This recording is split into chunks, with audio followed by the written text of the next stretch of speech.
Creating content and how to target your ideal customers or audience is a question that I get asked a lot of times from potential customers and also just people that find out that I do social media for a living. So it is really important that if you want to create content that's valuable for your audience, that you know who you are targeting.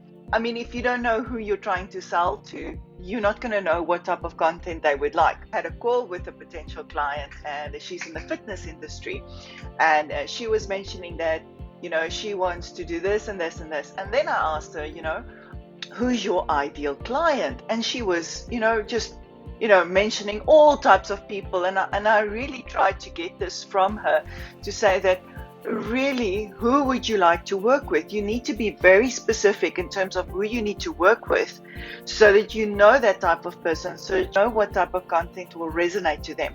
Unfortunately, if you're trying to target everyone with the same message, it's going to fall flat with everyone. And she was really struggling with this, and I think that she wants to serve everyone, and unfortunately in social media marketing it's not going to work. She wanted to serve women that are pregnant, older age women that wants to lose weight, as well as men trying to do triathlons, and it was all over. And for a big business that is easy, because you can have a customer persona for each, let's say, line of product or service, and you market towards that separately. As a small business, it's easier to start off targeting one type of group of people or audience and doing that well, and then expanding from there or growing from there. So I always ask my clients, who's your ideal client that you want to work with? You have to have a real clear image of this type of person. Is she male or female? Is it male or female? What is the age group? Where do they live? What is their living situation? Are they students? Are they mature family?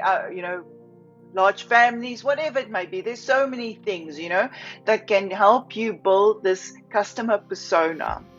Once you have a clear idea of who you'd like to target and who your ideal customer is, so that's mostly the person that you like to work with the most.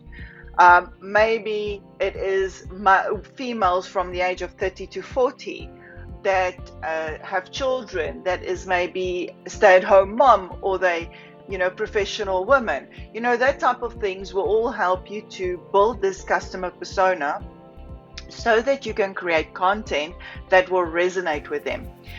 It's always a good idea to think of yourself as like a publishing or a media house in terms of your social media. If you think of a magazine, right? There's lots of segments in the magazine.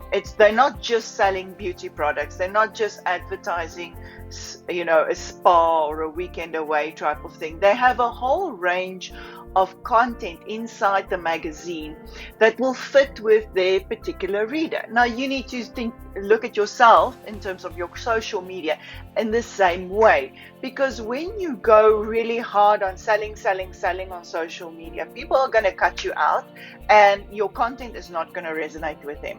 Where, for example, if you're targeting the females between 30 and 40 in the beauty, for beauty products, you can also, get a lot of, offer a lot of value by mentioning, tidbits about, childcare or schooling, or, relationships, which is important to them and their marriage, food and nutrition, and all those types of content will support, at the end of the day, your content plan. Because at the end of the day, you need to give them more than just what you're selling and what you're advertising, because people don't want to be advertised to. In a similar way, if you know who you're trying to target, you will build your content around that. And then where do you find these people?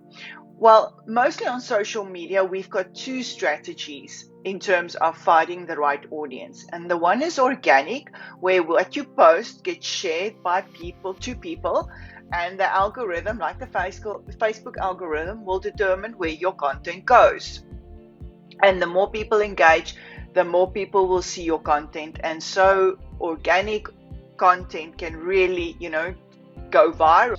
And then there's the paid actions where it's paid advertising. So I'm not going to talk about paid advertising, but what I want to focus on is organic growth. So with organic growth, you can only get it through really engaging with your audience, creating content that they will enjoy and not just pushing sales messages out, and also just creating fun content. So fun content is great because people like to engage, and as I mentioned earlier, the algorithm will look at who's engaging with what and it will push the content further.